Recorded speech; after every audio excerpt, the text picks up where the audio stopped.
សួនឪលទ្ធផលស្រាវជ្រាវរបស់ខ្ញុំនឹងដាក់ឈ្មោះឲ្យអ្នកដល់ពេលនោះនឹងមានសាលាជាច្រើនចង់ទទួលយកអ្នកពិតមែនឬ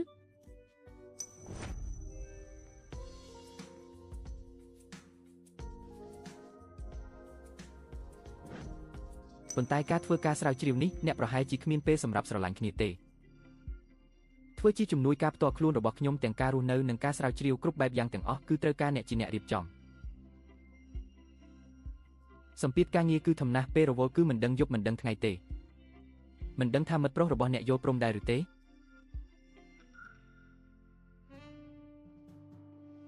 សាស្ត្រាចារ្យអាជាងកុំលាក់បាំងអីខ្ញុំមិនទាន់មានមិត្តប្រុសនៅឡើយទេ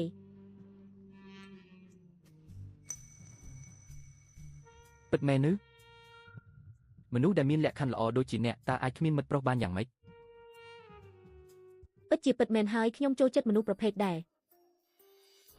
ចាស់ទុំមើងម៉ាត់ចំណេះដឹងជ្រៅជ្រះនិងមានមន្តស្នេហ៍ដូចជាសាស្ត្រាចារ្យអាជាងអញ្ចឹង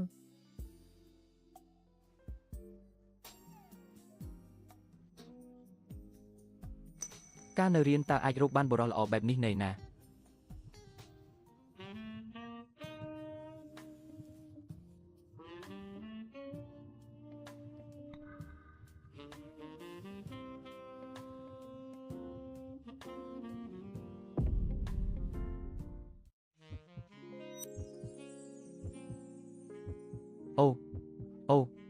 អូ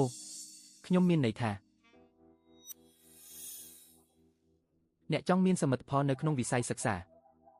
ចៃដន្យអីខ្ញុំពូកែខាងរឿងនេះណាស់ដូច្នេះអ្នកច្បាស់ជាគោរពនិងកោតសរសើរខ្ញុំមែនទេចាពិតមែនហើយខ្ញុំដឹងខ្ញុំពិតជាកោតសរសើរសាស្ត្រាចារ្យជាងបំផុតដូច្នេះប្រើពាក្យគោរពនិងកោតសរសើរនេះគឺពិតជាស័ក្តិសមបំផុត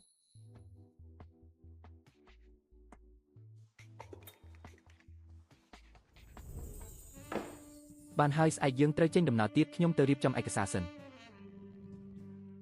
ស្អែកជួបគ្នាសាស្ត្រាចារ្យអាជាងលោកកើតអីហ្នឹងមួយរយៈនេះខ្ញុំហត់ពេកចង្កេះរបស់ខ្ញុំស្រាប់តែឆ្លោះបាត់ទៅហើយជួយគ្រាខ្ញុំទៅសាឡុងសិនទៅ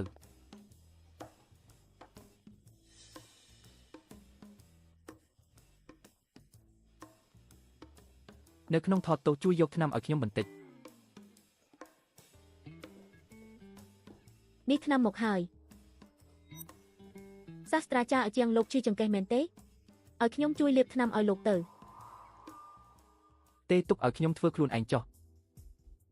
បើអ្នកផ្សេងឃើញទៅវាមិនល្អទេសាស្ត្រាចារ្យអាជាងខ្ញុំជាជំនួយការផ្ទាល់ខ្លួនរបស់លោករាល់រឿងរបស់លោកខ្ញុំត្រូវតែទទួលខុសត្រូវគ្រាន់តែលាបថ្នាំឲ្យលោកតើមានបញ្ហាអី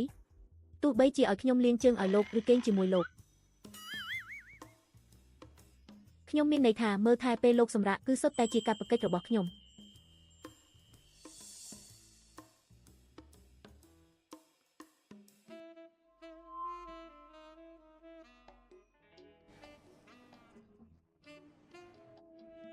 សាស្ត្រាចារ្យអាជាងស្រួលខ្លួនទេស្រួលណាស់សាស្ត្រាចារ្យអាជាងឲ្យខ្ញុំជួយច្របាច់ជើងឲ្យលោកបន្ថែមទៀតទៅលោកហត់នឿយរាល់ថ្ងៃបែបនេះច្បាស់ជាត្រូវការសម្រាកហើយ